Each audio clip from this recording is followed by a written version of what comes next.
Hello and welcome back to TNWKS, the Now We Know Show, the show where we discuss a topic of interest and by the end we will have learnt something new and hopefully you will too. I'm Zak. And I'm Buzz. Have you ever felt that sense of deja vu? Have you ever felt the hairs stick up on the back of your neck? And have you ever felt like somebody has been walking over your grave? That's because in this week's episode we're going to be discussing the simulation hypothesis.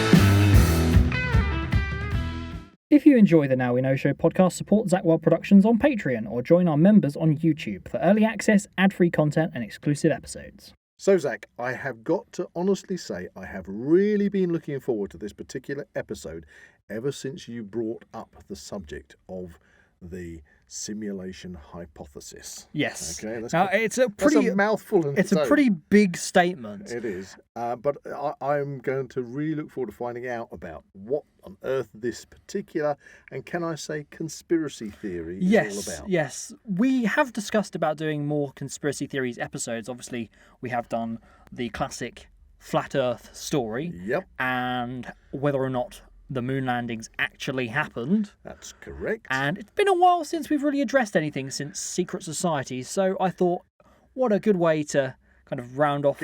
Or get the ball rolling ball rolling again on the conspiracy theories topics. Because there are so many out there. So many. And this one is a very big one, but possibly one that not many people have actually heard of as a conspiracy theory. But it certainly is, because there are people out there that believe it's true. Anyway, before you tell us any more, because I'm really chomping at the bit, we mustn't forget we have our weekly segment, Weird and Wonderful! Okay, so who's got a weird and wonderful story this week? Well, since you're the one who's brought in the conspiracy theory for this particular episode, I'm the one who's brought in the Weird and Wonderful. And the Weird and Wonderful this week is all about something that happened about a week ago, and it's called... can you guess from this? It's the world's second biggest boar. Now, when you say boar, I'm thinking wild boar, like a pig or something. Well, that would be weird and wonderful. If it How was would you measure that? The world's second biggest wild boar. No, it's got nothing to do with wild boar. It's called boar. It's called a boar. It's got nothing to do with shotguns. Okay. And it's got nothing to do with people who are incredibly... boring. Oh. No, the world's second largest boar is a wave. A wave. Wave on the sea. Oh, okay. Okay. It's called a boar, and it appears usually on the spring tides in the Severn Estuary. Okay. Where's that? The Severn Estuary is down near to the South Wales and Bristol Channel. So it's where the sea comes into the estuary and then meets the River Severn, which comes all the way down from Tewkesbury. Right, okay. Gloucestershire. Okay. Okay. What it is you have the high spring tides, and as they come from the sea is obviously comes in and out. Okay, so this is the spring. That's how the tide works. That's how the tide works. And so this is the spring tide coming in against the flow of the River Severn, which is coming out. Okay, so you've been over the Severn Bridge. I have. Okay, so you've been backwards and forwards to South Wales from England.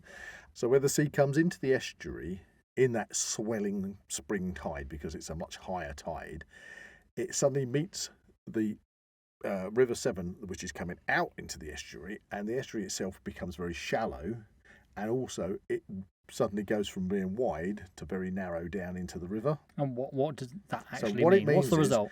The result is that this big high spring tide comes in, it gets bottlenecked, and it suddenly creates a big wave in front of it, which starts heading upriver against the flow of the river.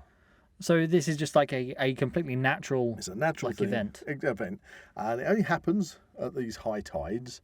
And what happened is becomes so popular is because people wait for it to come in. And when this huge wave, because this wave, I think the record was in 1966, which was about 2.8, nearly 3 metres tall, this wave. It's a pretty big wave. And so they all wait there in the estuary Mhm. for this wave to come in. Yeah. I mean, a massive body of water, and they're all on their surfboards. And nowadays, I've seen paddle boarders as well, Okay. and canoeists. And then this wave hits, and they basically surf it for like up to I think the world record is about 7.5 miles upstream, just on this one wave. Wow. You know, That's pretty cool. and it's said that it churns up a lot of mud and it's a bit messy. It's not Like a nice Hawaiian wave. not a Hawaiian wave, no, but it's just one of those things that's got to be done. So you get like a massive load of people in a big long line all surfing this wave. And it's just the one wave that comes in. Comes in, yes, as the tide comes in, and then goes out, and then it will happen again, but they measure it by stars. So last week's one was known as a 5-star bore Okay. because it was like the best you could get. To all those surfers out there. And as the weeks come on with the spring tide, they'll go. So they're expecting a 4-star bore, and then it'll peter out. Okay, but there you go.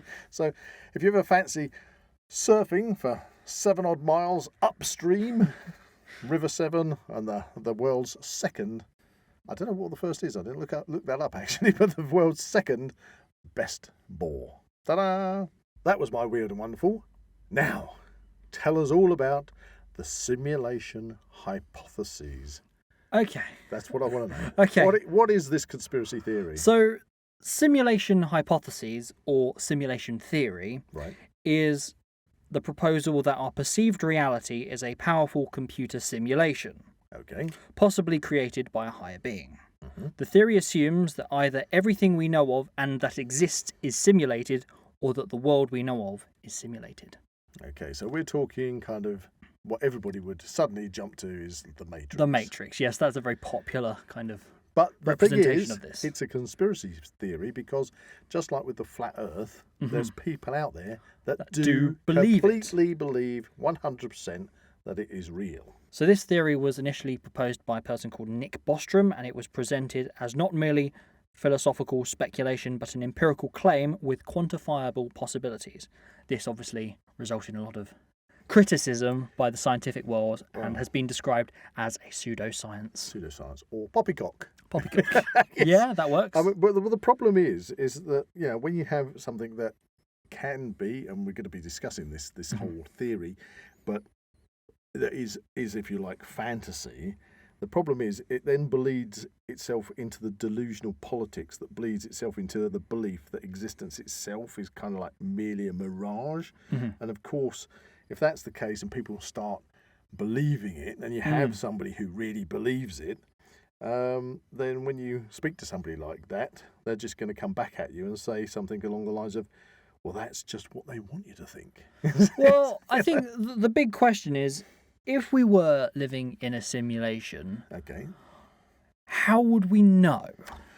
Right. Okay. First of all, I would say that you've got to, in order to be in a simulation, you've got to see glitches in it. I would imagine you've got to see things. This is where a lot of the reasoning comes in. It's when people have given examples as glitches in the Matrix. People use that as a term, glitches in the Matrix. Okay, so let's put it this way: if we were playing a game, Yeah. a computer game, because that's it's simplifying it if you like. But if we are meant to be, as we're standing here talking to each other, doing this podcast, we are doing this within a simulation.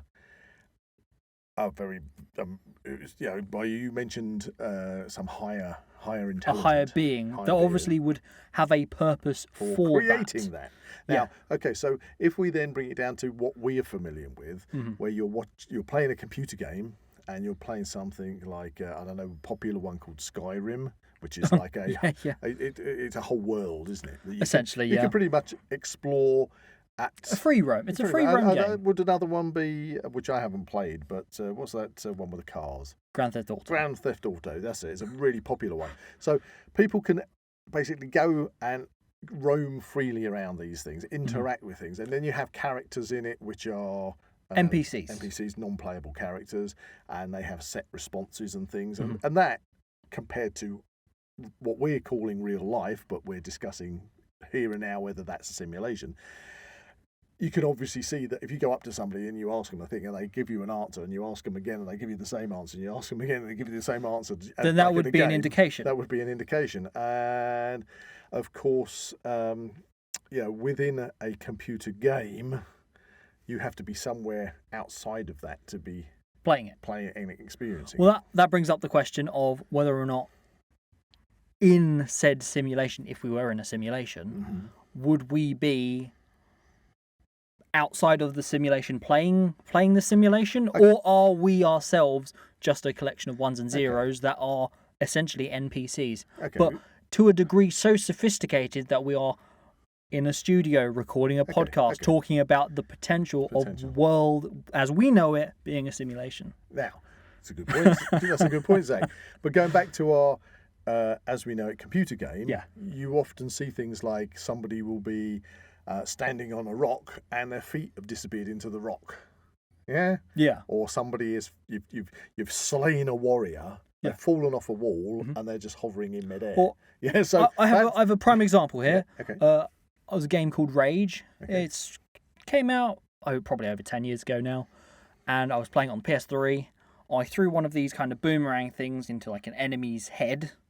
They died, but then they started spinning. Well, they were spinning. They were spinning. A dead body was spinning on the floor, and then it slowly rose from the ground to the ceiling. I wish I caught it on film. I always remember this. And then they hit the ceiling. They just kept speeding up, and then they completely glitched out, bouncing around the room until they ended up wedged in a wall, sticking out with a leg wiggling. I'm sorry, that's just... Oh, that is precious. It was so good. I tried to equate that to the fact that we're meant to be living in this simulated matrix. Yeah. I would not necessarily see that if I went down the high street. Exactly. So that then lends itself to the fact that if we were in a simulation, we're in a simulation that is so advanced that we would notice something like that. We wouldn't notice anything. No. Well, not as something as... Maybe I should use the word as basic as such a huge glitch. Yeah. So if there are people, Zach, out there, because you've been doing the research in this, if there are people out there, can't get out of mind. If there are people out there, I really put you on the spot there. You painted a fantastic picture there. If you were a person, one of these conspiracy theorists that are out there wearing your tinfoil hat and covering your windows, everything in tinfoil because you're worried that you're being watched and you're in this simulation. Then what glitches, what things have these people observed which kind of like has hit the nail on the head to make them so convinced that the simulation theory is real? Exactly. So what are we talking about? So a very popular example of this is birds. Okay, birds. And Caw. people often observe birds flying in the sky. Yep, they do. But people have suggested that, that's a glitch in the Matrix because they're not actually moving anywhere. It's like they're levitating in the sky. Right, so if you're talking about... We're talking raptors, surely. Yeah, we're talking... I'm not talking velociraptors. Or even seabirds. Okay, seabirds, which, again, they're just gliding on the wind. They're gliding on the wind. Well, I'm not an ornithologist, but I think that when you have a seabird like a gull that is gliding on the updraft from cliffs, etc., is different from, say, a bird of prey which is hovering, as we call it hovering, to see if it can spot some prey, because they're not actually hovering, they are actually flying forwards, but they're flying against the wind at the same speed as the wind is coming at them, so they basically stop dead. They can't actually hover. It's like observing a hawk flapping its wings but not moving anywhere. And people have said, "Oh no, look at that bird! It's stuck in the Matrix. It's in a glitch. And then it suddenly it's flies glitching, off. And then it flies off." Right, well that's not quite how hawks work. But that's how it's used as an example. Right. So so I can see somebody who maybe doesn't understand how a hawk uses wind in order to simulate hovering. They're just flying into the wind and staying in the same position, and they move into another position and doing the same thing and move. So to somebody who just has no concept of that, That must look... Of the physics behind that must seem that. quite odd. Yeah. Have you got any other examples? Another one, sticking with the sky, is planes. Okay.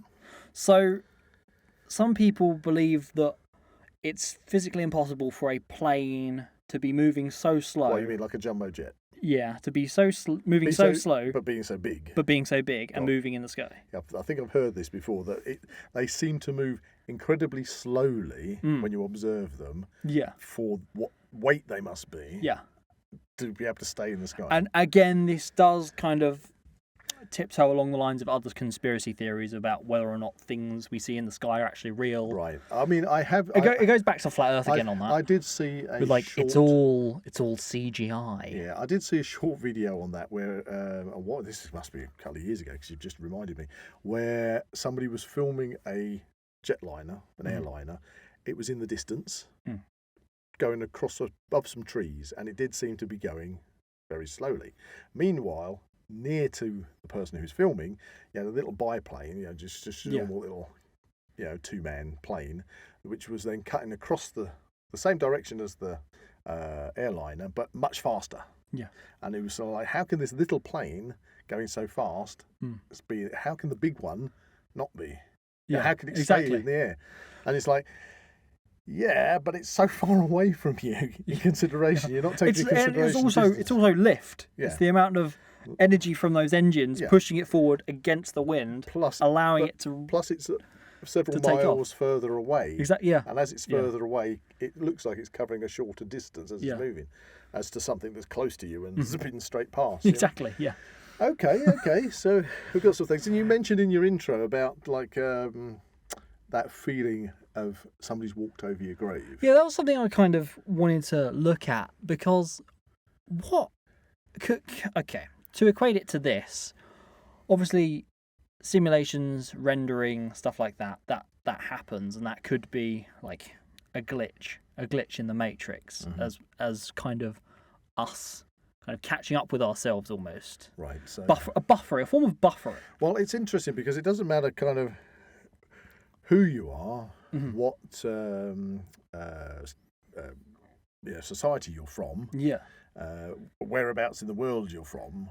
No, I think everybody sometimes gets that shiver down your spine. And people turn around. I don't know. Maybe they've got different... Or you get that suddenly cold feeling of somebody's walked over your grave. Well, if that was actually a glitch in the Matrix? What was if that was like a computerized restart for a split second? Something along those lines. Or some new data being uploaded. Exactly. Yeah, an update. Yeah, exactly. Like well, I dare say one of these proposed things. I dare say that people throughout the world probably have different. We in the UK call it. I just felt somebody walk over my grave. Yeah. I'd be interested if people listening to this can come back to us if they know exactly what we're talking about and they have a different term for it. But I know what you're saying. Yeah. That you can't get this déjà vu. This involuntary shiver. Yeah. Now that's an interesting one because everybody. It's along the same lines. Has moments of déjà vu.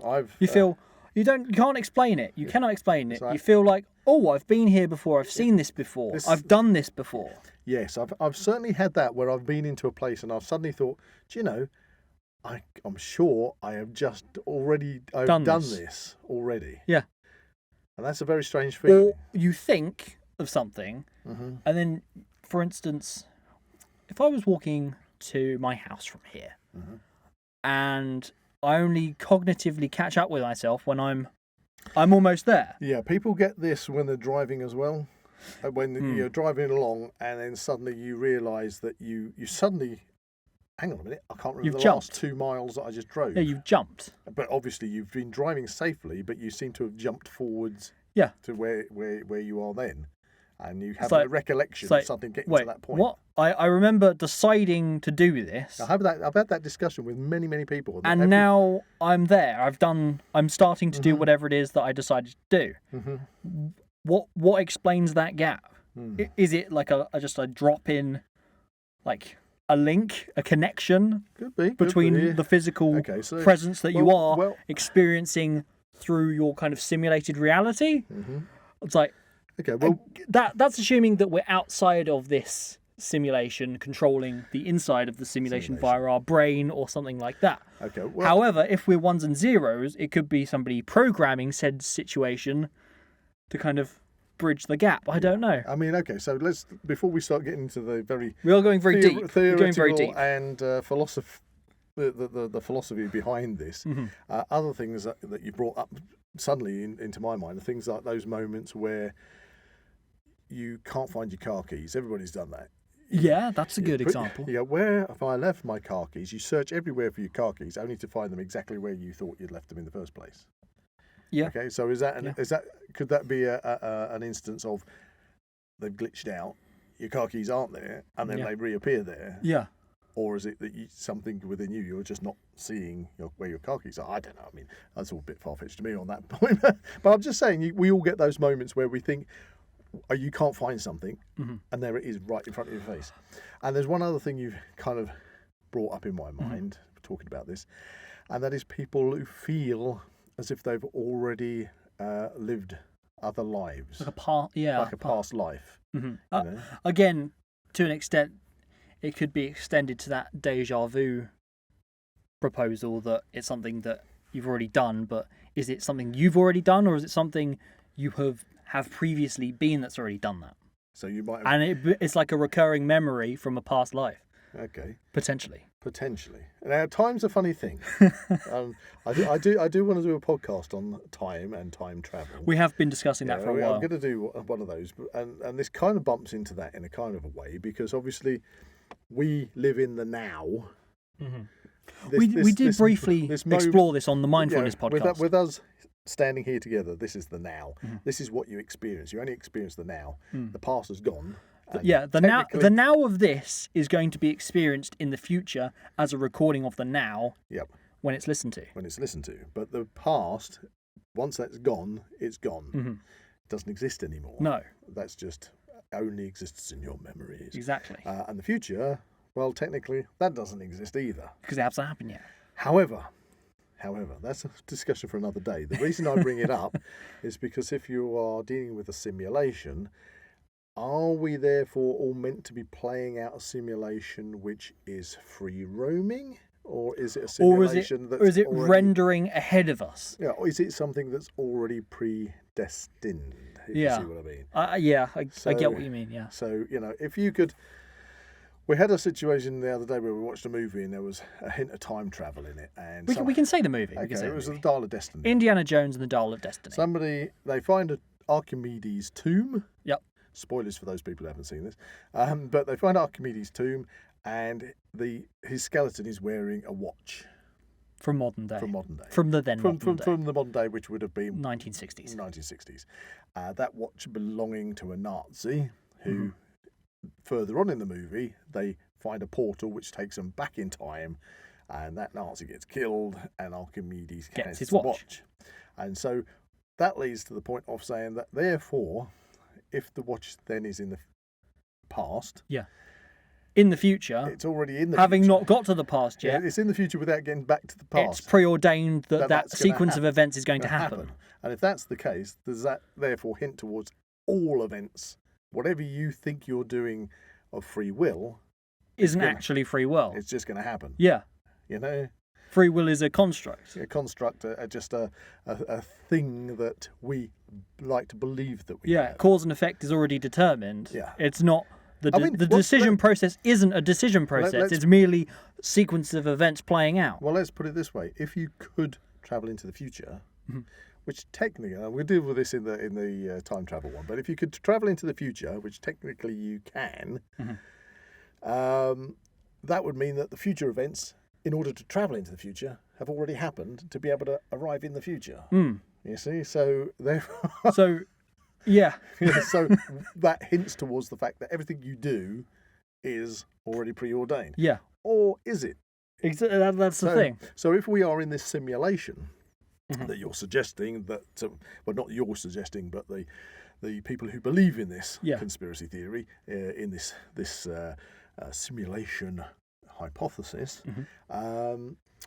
therefore, how are people experiencing it? Is this one big free roaming computer game. Yeah, it is essentially the map of the game. Is that the world, Earth as we know it? Does it extend beyond that? Is it the universe itself, perceived reality, is all the simulation, or is it? Well, if you play a game like, Is it to make it a functional reality, much like games? It's a rendered environment that renders ahead of where you're going. well, yeah, I see what you mean. So, for example, if I wanted to go to Egypt, when I go to the airport, I get on a plane and I fly to Egypt and I land in Egypt. That is rendering ahead of me as I go, And behind you is basically freeing up space. space to render ahead of you. Right. So this brings me. This is very good. I'm loving this because this is a great conversation.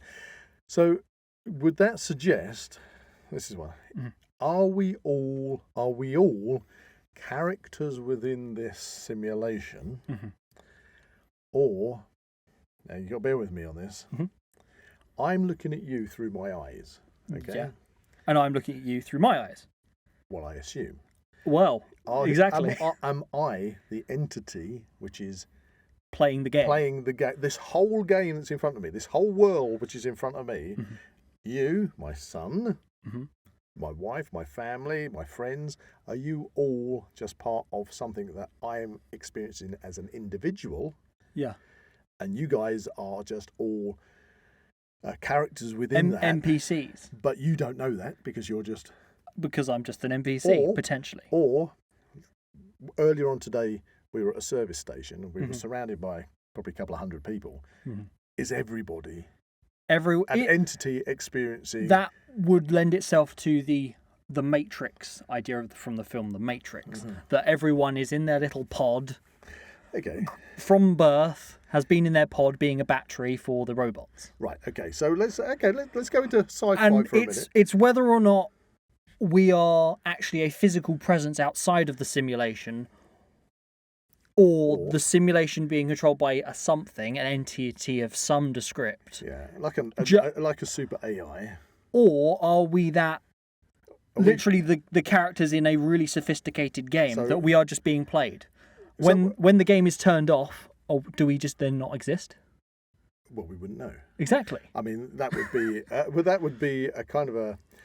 I don't really want to look at it from a religious perspective too much, but isn't that what religion has done, regardless of your religion, it's done for centuries, that it suggests that if you put up with all the pain, suffering, whatever of this life, that when you shuffle off your mortal coil, you will then level up. Yeah. To something better. Yeah. There is something better to look forward to. So if you were having a really shit life, to put it bluntly, don't worry, because eventually it'll get better. You're going to level up. And isn't that kind of just peddling that kind of...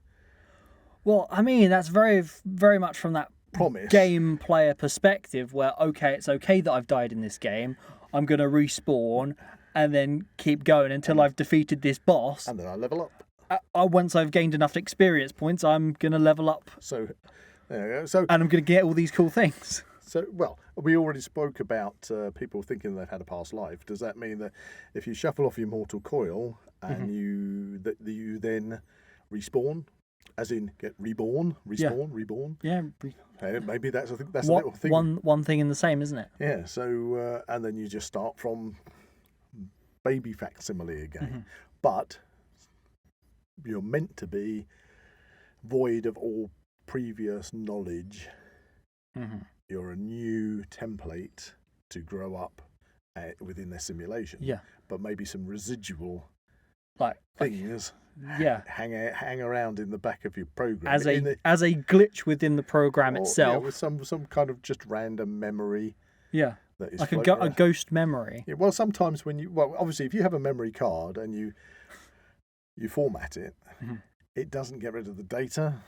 All it does is it removes, I think, a couple of noughts and zeros from the data that's on the card, allowing it to be rewritten on.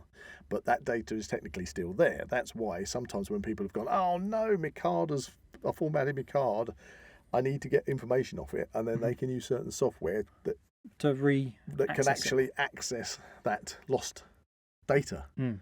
So maybe that's it. Maybe one's memory has been wiped, but in the sense of there's still those missing ones and zeros there that sometimes just activate a clouded, shadowed memory of the past. Well, what wild theory there? Okay. I'm just say wild theory that I'm going to now bring up, and that is it equatable that potentially, in that sense, ghosts? Some people... Could ghosts be like a ghost kind of memory, one of these glitches in the Matrix that people have seen and experienced? We have talked about ghosts on the podcast before. We've spoken about ghosts, we've spoken about... But not from this perspective. No, and we have spoken about other things which are otherworldly. Inexplainable events. And the term has come up where some people are more sensitive, they say, to it. They're more attuned to these things. Interesting. Could that be, again, fuel for those believers in that we live in a matrix? You've got to ask yourself, what purpose, though, is this matrix? If we were living in it, what is the purpose of it? Now, this brings us on to the kind of like sci-fi fantasy side of things, because it has been portrayed in many, many different things. We'll just deal with the Matrix, start with that, since that's one that a lot of people know. In that, reality is that people are batteries. We are fueling the, basically... supercomputer robots that live in the future. And so they need a power source, because I believe the planet has been ravaged by war. The sunlight has been blotted out by the atmosphere being polluted, and so they need to generate electricity other than solar. And so they breed human beings, and while they're in a pod, creating because let's face it, we function off of electricity. That's the basis of it. Our brains fire off of digital impulses. And that's what they're tapping into. So they give each one of these humans in a pod access to this false reality, this rendered, simulated world where they live contently or not, but actually they are just being used as a battery until they manage to accidentally break out of that situation, or they die within that situation, then they get flushed out. Well, that's the thing. It goes on to that extent of it's not going to work for everyone. So they have a certain proportion of the people that are rejects, and that's where it goes in later in the movies, that actually these rejects, they're just controlling them as they are kind of establishing themselves being in their own civilization. That's exactly what the plan is. Because they keep destroying it and then letting it rebuilding rebuild again. Which is exactly why Keanu Reeves, Neo, in it, is prophesized to be the one to kind of change it all, to rise up. But that's exactly what happens in the second one. He has to decide whether or not to go down the route of total annihilation or to give into the system. Well, this lead to, in reality, a dangerous precedence when it comes to somebody believing, if they actually, because people out there believe wholeheartedly in their different gods. Let's face it, there are so many religions on this planet that they all believe are right. So if you've got a room full of people that from all the different religions in this world, they're all going to supposedly be nice to each other. As is ordained. As is ordained. But they're all going to look at each other going, well, my religion is the true religion and yours isn't, so therefore, inside themselves. So if you've got somebody who truly believe that their god or gods is real in their world, in their mind, without shadow of a doubt, their total conviction it's real.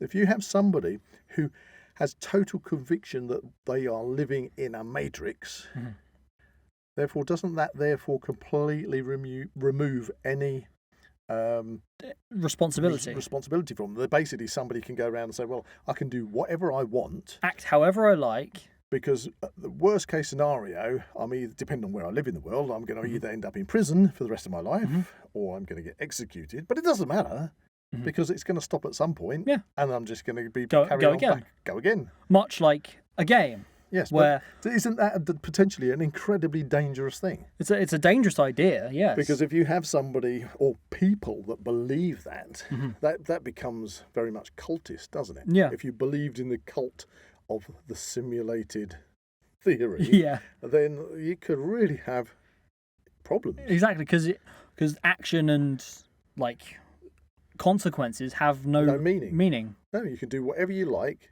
and have no fear of repercussions. because you're just gonna. Going back to Skyrim again, literally, you steal, I don't know, or basic thing. You first go to a place called Riverwood. Yep. There's loads of like wildlife animals wandering around. You hit a chicken, you punch a chicken, for instance. Punch a chicken. We don't condone punching chickens. You then get a bounty put on your head. Right. And you can get sent to prison. Okay, within the game. Within the game, you get sent to prison. Mm-hmm. You can then, once you're in that prison cell, you can either serve the sentence, try and escape, then get killed. The result is the same, whichever way you play it. It's how you play it. Okay. So you get respawned and you go again. Right. You've learned, okay, maybe I'm not going to punch that chicken. So if you take away that fear, in fact, that in a kind of a way, that's very reminiscent of the kind of Viking Norse mythology of the gods, where you have Viking warriors, and they're more than happy to die a glorious death in battle because they know they're going to respawn in Valhalla and live forever, basically feasting and fighting and feasting and fighting. So it takes away the fear. And they've always said the hardest, or the people to fight are people that have no fear of death. And I suppose that's the thing, if you've got that mindset, that you don't care. Yeah. And something like this, a conspiracy theory like this, could really get into somebody's head. Exactly. Because how would you know? Yeah. Is there a definitive way of proposing whether or not reality as we know it is real? Mm-hmm. Is it a construct? Is it simulated to an extent that we are ones and zeros? Or is it we are playing this game as somebody else, but we're just Let's the representation of that person? Off the cuff, let's kind of put this to the test. Okay. Hold your right hand out. Oh, okay, I'm holding my right hand out. Okay. Now, that's your hand, yeah? It's my hand. It belongs to you. Yes. Does it belong to me? No, It belongs my to hand. you. And what's it connected to? My arm. And that belongs to you. I hope so. Okay, so your hand and your arm, and they're components of your body. Yeah. And your body and all its internal organs, its cells, its blood, its skeletal system, its nervous system, all belong to whom? Me. Okay, so where are you? One would assume in my head. Right. So you exist in your brain. And let's just see what I just said then. Your brain. Yeah, not your brain. No. But my brain. But it's your brain. So you are somewhere to own that brain. See what I mean? I see what you mean. So where are you? I'm here. But if we look at that concept of where we are, the essence that makes us an individual being is, and I don't want to downplay this too much, because human beings are very complex creatures, but we are, in essence, those neurons that are firing off with digital impulses within the brain. It's what our personality is, how we think, how we construct the world around us, how we understand things. Surely that essence, which maybe what people might term as your soul, is you. Because you can literally, everything that you are belongs to you, but where are you to own it? So are you? So are we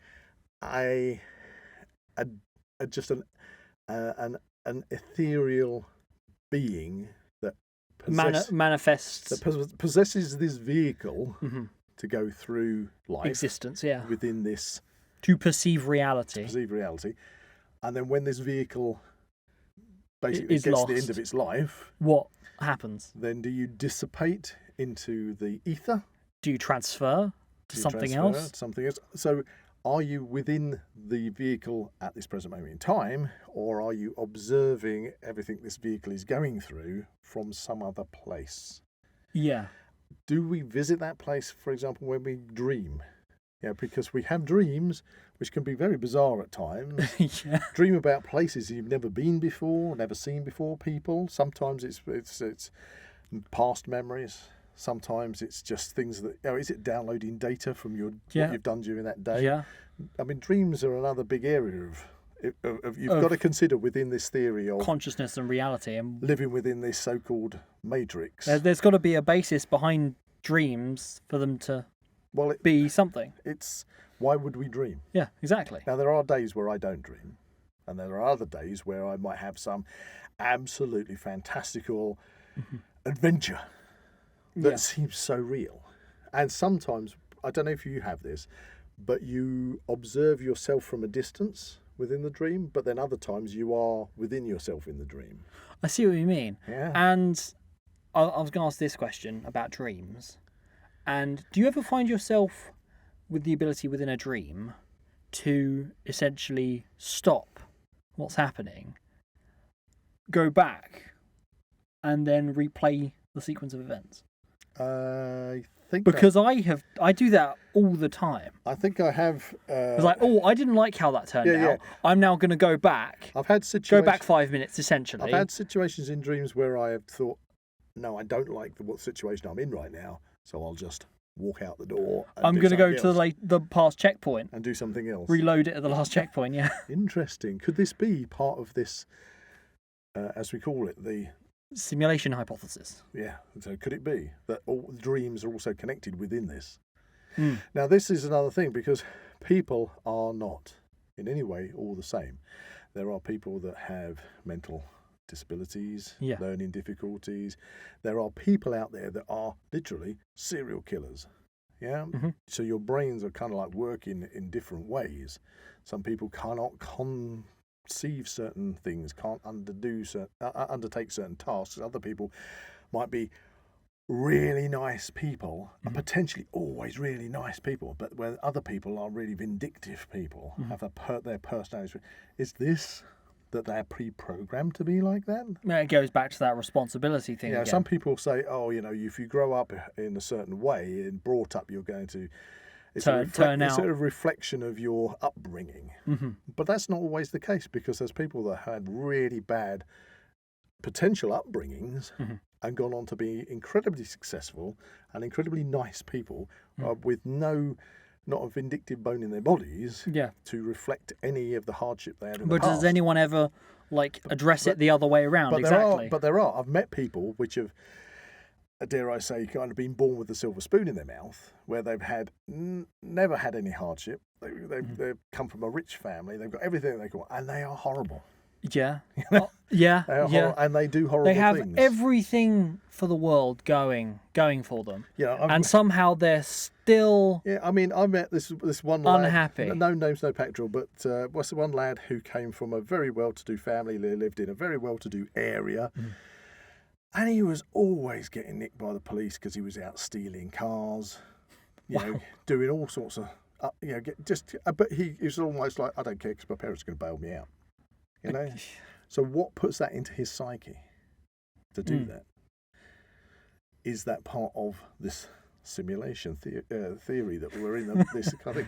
Anyway, it's a huge subject when you start thinking about these things. Yeah. If we're going to take this on board as a thing, is it that everybody's pre-programmed? Is it that only one person is observing this at any one time and everybody else is just within their simulation, or are we all experience the simulation in our own ways at the same time, but everything that we do is already destined to happen? Now, let's talk about free will out the window. So let's talk about some of those ways it's been basically presented within film and TV. We've mentioned The Matrix. One that comes to mind for me is an old episode of Star Trek Next Generation, where Captain Picard gets hit from a probe. There's an alien probe outside. They discover it. The Enterprise pulls up. There's this probe, and then suddenly he gets hit by a beam of energy and finds himself on a different planet. Okay. As a member of a different race of humanoids, and basically goes through living a whole complete life to an old man and then dying. Meanwhile, in Captain Picard's reality, he's still on the deck of the Enterprise, but sparked out on the floor, and they're all trying to revive him because they don't know what's happened. The whole premise behind the story is the alien race had become extinct thousands of years ago, and this probe was a way of them saving their memories of their history and existence, and their essence. Their essence, and because he experiences it for what is the duration of the TV program, but he lives a lifetime within that simulation. Yeah. Their history is basically preserved within Captain Picard because he's lived the whole life, and that's where he learns to play the whistle.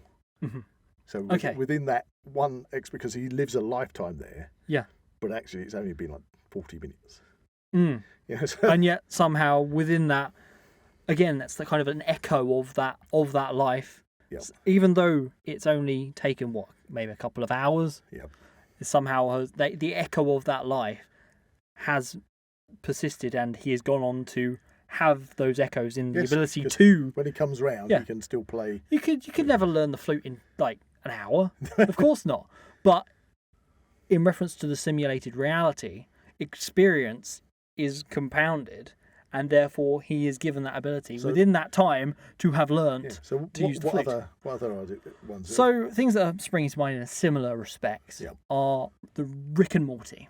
Okay, good old Rick and Morty. There is just a brief scene, right, where they're at a space arcade. Space arcade. And Morty goes and plays this game called Roy. Okay. He then wakes up as if all his Rick and Morty adventures have been imaginary. That he's been dreaming. Okay. He is Roy. He is Roy. He is playing Roy. Okay. He goes through Roy's life much as we are now. Okay. We're just going from the day to day. Nothing. High, no high fantasy. No. Just space adventures, just buying normal, a house, having a family, having a job, all these very mundane, boring day-to-day things. Just day-to-day. It wouldn't necessarily be boring, but I know what you mean. But in the context of it's high adventure. In this context, he's a carpet salesman. Okay. So boring then. Sorry, carpet salesman. It goes through all this life, the hardship he goes through, with heartbreak. Medical conditions and things, heartbreak, things like that. He gets to the end. Oh no, he's fallen over and he trips up and kills himself. He falls off a ladder. Okay. Then he wakes up in the arcade. Morty wakes up in the arcade, right, having experienced an entire lifetime in minutes. In minutes. Ah, right, okay. And that you see in that episode, that's obviously really affected him, despite only being for a couple of minutes of just playing a game. Oh gosh, you've now thrown up the one for me, and that's Red Dwarf. Oh, which episode? Isn't it Back to Reality? Is that the one? Back to Reality, yes. Yes, where they actually all... That's a good one. All of the... So you've got Rimmer, Crichton, Lister, and the cat. Yeah. And they wake up out of a machine where they've all been in these separate pods. Having played the game Red Dwarf. And the guy who's come to let them out is sort of like going, oh, how far did you get? And he's going, oh. No wonder you only scored 3%. You must have been playing like twonks. Didn't you find the microfilm? The microdot. The microdot. It was in Rimmer's swimming certificate, And it's like... That's a blatant clue, isn't it? How would he have a swimming certificate if he never knew how to swim? And so they in that one, they suddenly are presented with the reality of the whole of their lives on Red Dwarf. Yeah. Is a simulation. Yeah. And now they're in the reality of, the real reality. The reality that, and they've discovered been trying to escape, The cat who is in Red Dwarf is all like swanky sophisticated and wearing high fashion is actually Dwayne Dibley. Dwayne Dibley! And Rimmer is... just although he's like a wino, isn't he? Yeah. He's all scruffy and smelly. And you've got Crichton. He's just a traffic warden, isn't he? And then, Jake Bullet. And then you've got Lister, who obviously in Red Dwarf is, affectionately I say this, a slob, a layabout, who just loves curry and beer, lager. Yeah. And then he finds out that actually he's the head of like this dystopian. He's the voter colonel. He's the voter colonel. He's in charge. You change people. You change them from being alive people into being dead people. That's it. And so he is actually totally the opposite. Part of this kind of totalitarianistic society. Yeah, but it turns out that that's a simulation. And they wait. The simulation is the simulation of the simulation, which is the reality. And then they eventually go back to their reality when they're back on Red Dwarf. Oh, my goodness me. But in that essence, that was actually the effect of a defence mechanism It was despair squid, of wasn't it? the despair squid. Yeah. Which Where it was, ultimately the idea was to try and get people to kill themselves. Yeah, as a defensive mechanism. To stop them from hurting the Despair squid. Yeah, but again, it was like, do we know what reality we're in? Yeah. How do we tell? So. Oh, that has just thrown up a big one in my brain. Go for it. I'm surprised we didn't mention this before. Total Recall. Oh gosh, yes, Total Recall. But that's about implanted memories. Implanted memories where you think you've had a perfect holiday. Or it's proposed in the film, like, why not have a holiday from yourself? Exactly. Initially it's have a holiday, but a holiday that doesn't have any of the waiting at the airport, you lost luggage. The perfect holiday. The perfect holiday. But on top of the perfect holiday, you could pretend in that holiday to be somebody completely different. And why not be a secret agent? Exactly. And so he goes, oh, yeah, I'll be a secret agent. But but you get to the point in the movie where you don't know whether he's actually had those memories implanted or whether they were just about to start implanting those memories and then supposedly they blow a memory cap that he's already had. It turns out he is actually a secret agent. Or is he? Because are we then watching the simulation or are we watching reality? Yeah. And it's always the great thing about that movie is you get to the end of it where he liberates Mars, and prior to going under and being anaesthetised to go into the machine to implant the memories, you see images on the screen of things that are going to happen. You You see the Melina. terraform equipment on Mars. You see Melina, the lady. Yeah, that he's had dreams about. Well, he's already been dreaming. Well, that's the thing, he's been dreaming about her beforehand. So, yes, I love that movie for that in that sense, because you can watch it again and again and again, and you still wonder. You still get to that final note of the film where they're standing on the surface of Mars, and it's like, well, I hope this is really. Has he been lobotomized in the real world? Yeah, because again, that argument is proposed within the film. I've been implanted into your memory to try and save you, to bring you out of this, because you're like you have a schizoid embolism. Yeah, and if you don't, you will be effectively lobotomized. So there we go. That's such a tense moment. Aha. Because how on earth would you know? Well, how on earth would you know? You wouldn't. So, which makes me say right now, how do you know you're not in a simulation? Well, yeah. A very, very sophisticated simulation, which has certain glitches. Just thinking of a couple more examples. Okay. Obviously, they did revisit the despair squid topic in Red Dwarf in the Back to Earth kind of Series 9. I probably like it more now because it's Blade Runner connections. Yeah, I remember the Blade Runner sequence, yes. Unfortunately, that series was rushed a bit. Okay. And unfortunately, it didn't have the laugh track that made it kind of funny. Yeah, it needed the live audience. But that, in a way, made it more real because it obviously, instead of being a despair squid, it was a happiness squid. So it made them so happy they wanted to live the dream. Yep. They didn't know they were in a simulation and they were so happy. And they got to a point where it's like, we have to kill ourselves to get out of the simulation. Yeah. So are we living in a simulation where people always sort of say, they dream that the grass is greener on the other side, but you have to learn the lesson that actually you should be accepting of what you've got? So, again, another example, Doctor Who episode Extremis. It's Peter Capaldi, season 10, Doctor Who. Now, in that, the simulation is so sophisticated that it's basically copied everyone, pretty much the entire universe, as this almost perfect simulation. And it's so sophisticated that the simulation itself has become self-aware and people are catching on to this fact that something isn't right here. Okay. Maybe we are just things in a simulation. Reality as we know it isn't real. So therefore they want to get out of the system. Okay. And the way it was kind of characterized within it is the Doctor says that imagine you're Super Mario. Okay. You go through the Super Mario levels over and over again, Yep. you finally catch on to that fact and decide, okay, I don't want to play ball anymore. So it's deleting yourself from the game. Okay.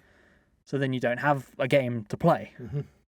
Now, the way they kind of explained this within Doctor Who was that if we're all running on this same simulation, this same computer system, we will always think of the same number.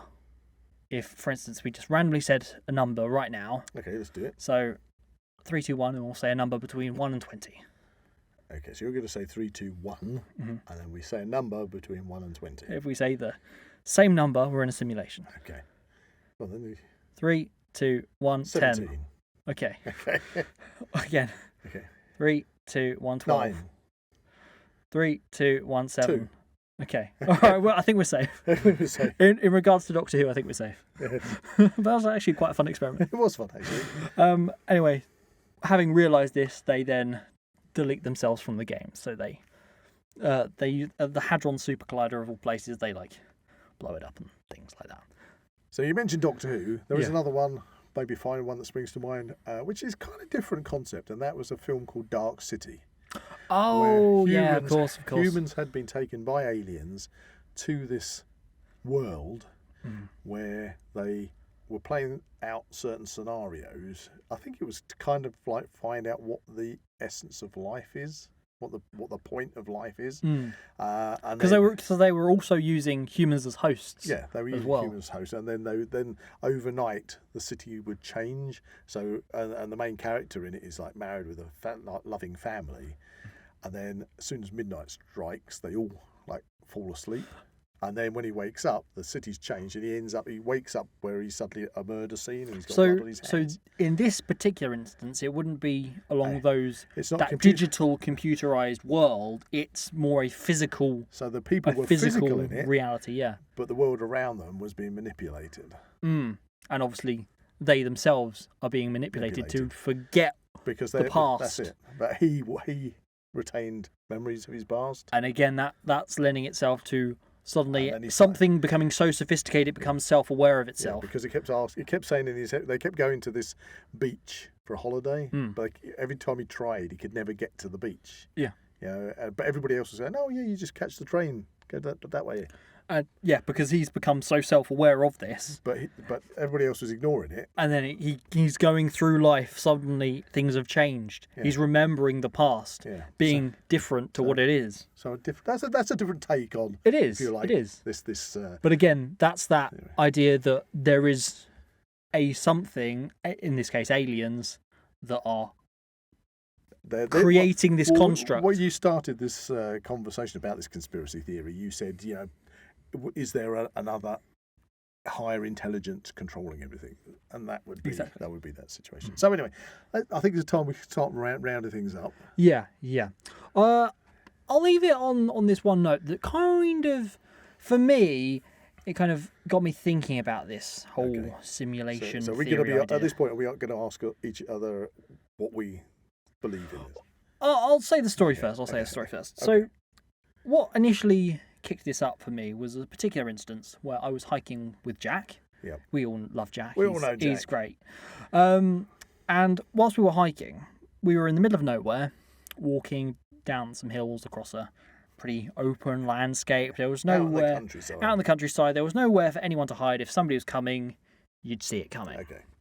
Now, walking through this field, we were headed to a road that would lead us further on our adventure, down this hill, and then out of nowhere, a runner suddenly appears. So behind you, behind us, it run directly past us. No prior knowledge. We'd just come down that hill. There was no sign of any runner. I was looking. I was observing the whole surroundings. I love looking at the outside and everything. You're very aware of your surroundings. Yeah, and then out of nowhere, just come directly past us, this runner. Yep. But they're not running in the normal sense. Okay. They are not wearing shoes. Right. They are holding them in their hands. Who runs holding shoes in their hands through a field? Do people do that? And did you watch him disappear off in the distance? Yeah, he ran exactly where we were headed. Went through the hedges, across the road, disappeared. Never saw him again on that journey. But it was just a weird thing that we both experienced, and we said, "Oh, it's a glitch in the Matrix." Oh, you said that. That's exactly what we said. And that kind of spurred this idea, and that's why I've kind of been thinking about it ever since then, which kind of instigated this podcast. Okay. So before I ask you whether you think we are or aren't, and I want you to ask me as well, I had this one thought about it. If you are playing a computer game that we've mentioned before, and it's a simulation, there is one controlling factor that you can't escape. There is something that always leaves its imprint, leaves an artifact within that simulation, and that is the processor speed. Okay. Because things can only, within a simulation, run at a maximum speed before things glitch out or it just can't go any faster. Like, so a good inference on that would be, for instance, streaming. Yeah. Streaming, you get the buffer wheel of doom. Yeah. Because it's getting too much traffic. If you were playing a computer game, yeah, you could find, if you searched within it, you would find that you were going to get to a limit. That limit is the processing speed of that. We live in a universe where the fastest thing that we know exists is light. Could it be that is the processing speed of the universe we live in? Because it's hypothesized that nothing can go faster than light. Again, that asks the question of how far is that the artifact? Does the simulation go? That's kind of what I want to think about. But every simulation would have its maximum speed that it can render at. Yeah. And in our reality, the constant is light. The speed of light. Yeah. Can't go any faster than that. So is that our processor speed? So are you suggesting that, for instance, if we managed to crack the speed of light, we could break out of the simulation? That we could break out of the simulation. Who knows? If there is a simulation to break out of. So this is it. We're going to round this off now, listeners. Okay, you brought this one in, so do you want to ask me? Okay, so do you think the simulation is real? Simple answer, no. We are entities living within our carriages. I do not know what happens to us when our vehicle ceases to exist anymore. But I don't think that it is a simulation in the sense of the concept of what we deem being a simulation. Yeah, I think that's a pretty just reasoning there. I mean, to me, it just seems a bit too fanciful. Yeah, but there are people that believe it. And for me, it's I really want to kind of get to the nitty-gritty and understand the concept more than actually realizing that, oh my God, I'm in a simulation. Yeah, I mean, you've got to take it back to the flat Earth, kind of. Yeah. You've got to say to yourself, why are they so convinced the Earth is flat when there is so much evidence that's just logic? Yeah. That says, no, it's not flat. Yeah. And in this instance, I think there's just too many variables. Too much that tells us that it is not a simulation. Or is it? Well, that's kind of it's something that's so almost complex that it's something you can never fully explain away. Well, that's why. But in explain away, you can't prove it either. Well, that's why in my research that I briefly did on this subject, when you told me that's what we were going to do today, that's why I looked into it, and it was one person's theory that the irrefutable proof that we do live in a simulation is that signature of the processor speed, and in ours it's the speed of light, and that is our processor speed. We can't go faster than light, which means that everything under that is simulated. This has been Try to get your head around that one. This has been a really quite cool conversation. Yeah, it's been a great thought provoker. It's one of those ones that you could sit round a table at the pub. You can digest it for hours. Yeah, and I liked it. I really enjoyed this episode. So thank you, Zak, for bringing in this one. I would say, yeah, we should probably bring more. Yeah, we'll do some more conspiracy theories. There are Yeah. some really weird and wacky ones out there. Yeah.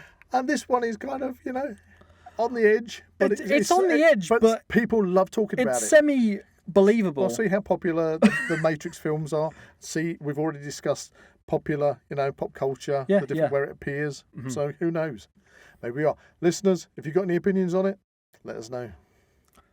So before we end this podcast, it's that time where we delve into the hat of mystery that isn't very mysterious anymore because we've only got one topic left for our exclusive episodes available to our patrons and YouTube members. I kind of feel we've come to an end of an era now because I've got the hat of mystery in front of me. Yeah. I can see this one thing in there. Mm-hmm. And then that's going to be it. There's going to be no more after this. Unless we top it up. No. I think we'll. That's run its course. It's run its course. So I'm going to test you. Oh crikey! Okay. Okay. Here we come. The final one. Come on! I can get it. See if you can get it on the nose. Okay. Episode 16. Ooh. Episode 16. Okay, you're going to have to be fast on this. The time is ticking. Mars? Nope. Oh, that was episode 18. Give me a clue. Give me a clue. Come on, give me a clue. Well, okay. Are you in Paris? No. Are you in Rome? No. Are you in London? No. So if you're not in Paris, you're not in Rome, and you're not in London, you must be somewhere else, yeah? Yeah. And if you're somewhere else, you can't be here. I'm confused. That was a clue. How is that a clue? Well, it means you're not here. So if you're not here, you must be somewhere else. Okay, that's a head. My processing power. I don't know. Well, sorry. All to do with places. Finding places. Oh, of course, geocaching. Oh, yes. Wow, that wordplay. Finding played hidden places. Places, yeah. That's it. Okay, geocaching. There we go. We always promised that we'd do more geocaching stuff. We really do need to pull our finger out. Yeah, we need to set up one of those caches. Yeah, we should do the Now We Know Show podcast cache. Yeah, that's the thing we're going to have to do in one of our future episodes. See if the listeners can find it. We can have a big discussion in the exclusive. There we go. If you enjoyed this episode, please like and subscribe to this channel and comment below any suggestions of topics or activities you'd like to listen to in future episodes. This is a big, good glitching goodbye from Buzz. See what I did there? Yeah, I did. And that's a potentially simulated goodbye from Zak. Goodbye. For now. You can find the Now We Know Show podcast on YouTube, Spotify, Amazon Music, and Apple Podcasts. Keep up to date with everything ZWP on Facebook and Instagram, or visit the Zak Wylde Productions website at www.zakwyldeproductions.com. And remember to join us on Patreon or become a YouTube member for early access content and exclusive episodes.